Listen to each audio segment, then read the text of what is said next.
Querido diácono Lino, os queridos irmãos e irmãs, hoje a igreja celebra São Pedro e São Paulo. Na semana passada, nós vimos Jesus incentivando os apóstolos a não terem medo da perseguição. Se lembram disso? Nós falávamos da perseguição do coração, a perseguição dos de dentro e a perseguição dos de fora, não é?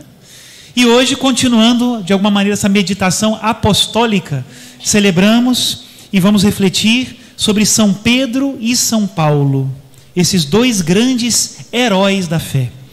Meditar a sua figura, olhar para eles, olhar para o seu exemplo e tomar para nós também os ensinamentos para que nós sejamos também apostólicos, né? A primeira coisa que nós vemos quando nós olhamos para Pedro e Paulo é que eles fizeram uma experiência singular do chamado de Cristo. Explico-me melhor, singular mesmo. A igreja que nós vivemos e professamos a fé é a igreja católica, apostólica, romana. Ou seja, a igreja é apostólica porque ela está fundada sobre o alicerce dos apóstolos. Quais apóstolos? Aqueles que Cristo escolheu. E ponto. Primeiro Jesus escolheu 12. Dentre os 12 havia um que o traiu. Então saiu do colégio apostólico. E esses 11 apóstolos que sobraram escolheram Matias, o 12º, para completar o número 12. E pensávamos que pararia por aí. Mas a misericórdia de Deus, como o próprio São Paulo diz, ainda não tinha terminado. E ele foi escolhido, São Paulo, como um abortivo, ele diz. Ou seja, aquela criança que não vai nascer viva, né? Um abortivo. Deus o escolheu como um abortivo e deu-lhe a vida.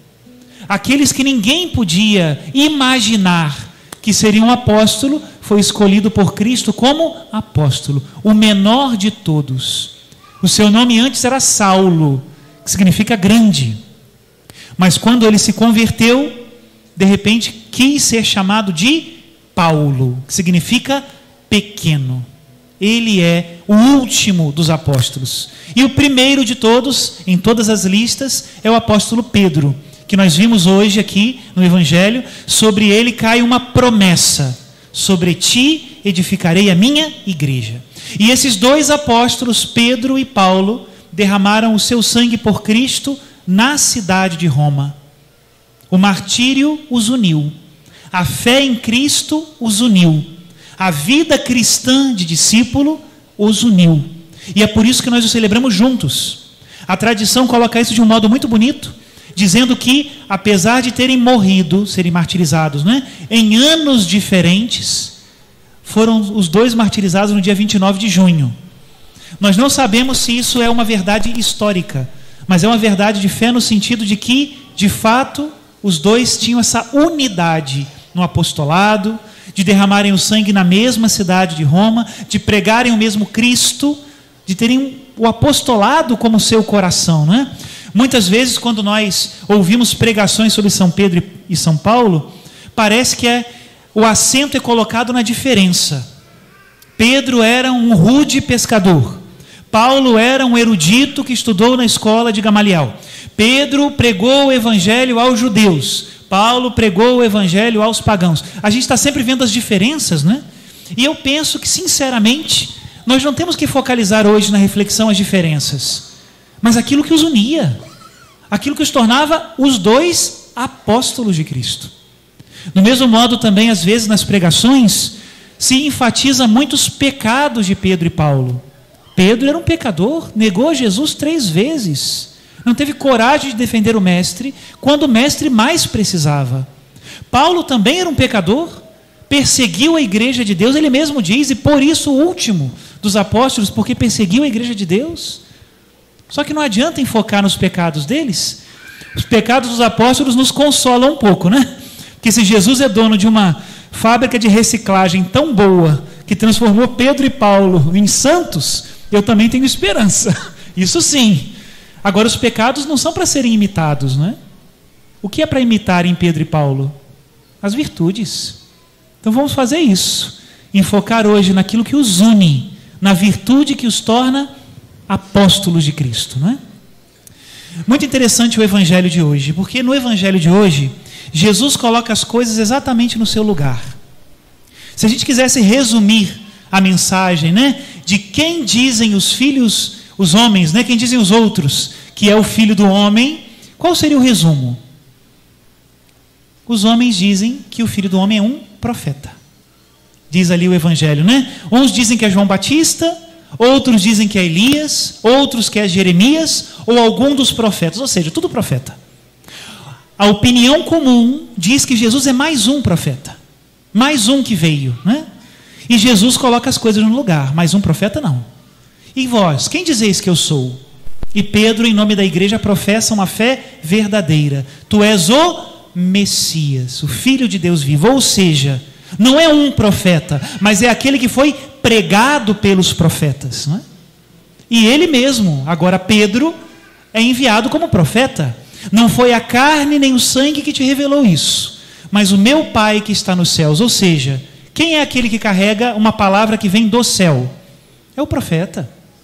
E esses homens, primeiro 12, depois Paulo, foram os apóstolos. A igreja tem muita veneração por eles, tanto assim que nós somos uma igreja apostólica, mas nós não chamamos todo mundo de apóstolo. Eu não posso chegar aqui agora e falar, eu sou apóstolo. Não, apóstolos foram eles. Padre, mas já teve alguma homilia por aí, alguma coisa, que o senhor falou que a gente tem que ser apostólico? O que o senhor queria dizer? Aí sim, apóstolos foram aqueles homens escolhidos por Cristo.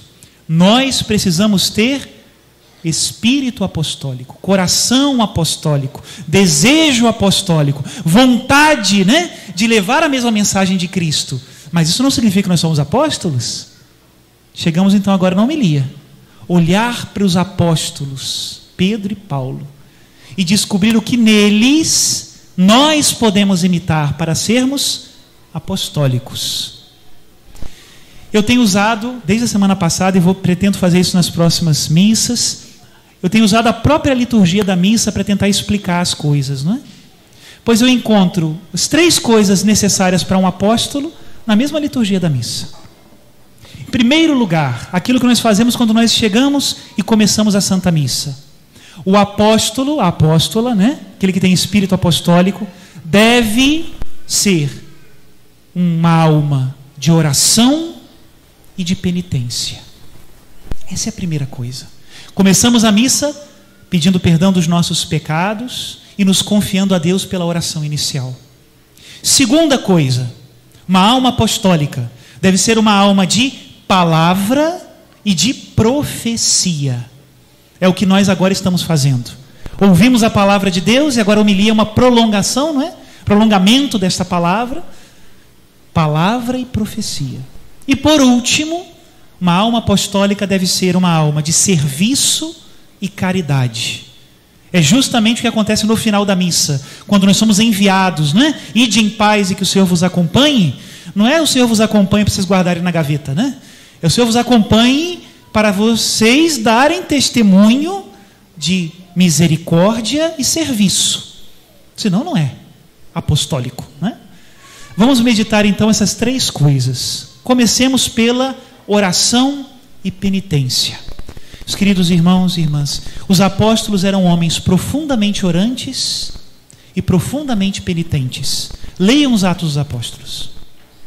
Leiam as tradições que contaram aqueles que foram discípulos dos apóstolos. São Policarpo de Esmirna, Santo Irineu de Lyon, São Clemente de Alexandria, Adeu e Mani no Oriente, e tantos outros que conheceram ou diretamente os apóstolos ou aqueles que foram imediatamente os primeiros discípulos.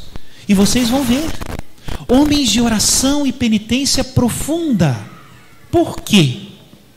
Quando nós vemos assim, falamos que os santos rezam por nós, né? Ou aqueles homens rezaram, parece que a gente sempre pensa de que rezaram pela igreja. Agora no céu, sem dúvida nenhuma, é só isso mesmo. Agora, aqui na terra, rezavam por si. A oração é o lugar que, em primeiro lugar, nós nos transformamos. Por isso a oração vai junto com a penitência. Se eu não entendo que eu sou o primeiro atingido pela mensagem apostólica, eu nunca serei apóstolo. Apóstolo, tu primeiro. Começa por ti. Porque senão não há. Senão é como se eu pegasse uma cartilha e tentasse botar em prática algo que eu, em primeiro lugar, não vivo. Oração e penitência. Quando perguntaram à Madre Teresa de Calcutá, não é? O que tinha que mudar na igreja, ela não teve nenhuma dúvida. O que tem que mudar na igreja sou eu primeiro. Sou eu mesma, ela dizia. Eu não vejo nada mais a mudar na igreja a não ser eu mesma. Se nós não começamos por nós, vamos começar por onde? Sermos moralistas que querem consertar o mundo? Conserta primeiro a ti mesmo. Segundo, homens de palavra e profecia. Outro dia eu falava isso numa homilia. Estou aproveitando o mês de julho, que é férias do seminário, e eu não tenho que dar aula, e estou fazendo meus estudos pessoais, né? E o assunto que eu tenho estudado, nesse tema da história da igreja, que é a área que eu gosto de estudar, é quem eram os profetas do Novo Testamento. Quem eram? São Paulo diz lá na carta aos Efésios, né? Em primeiro lugar estão os apóstolos, em segundo lugar os profetas, em terceiro lugar os doutores. Eu me pergunto, quem eram esses profetas? E o que eu tenho entendido da leitura da palavra e dos escritos dos primeiros cristãos, que eu tenho conseguido ler, né? Que tem chegado até mim, é que esses eram homens e mulheres que viviam radicalmente a mensagem de Cristo.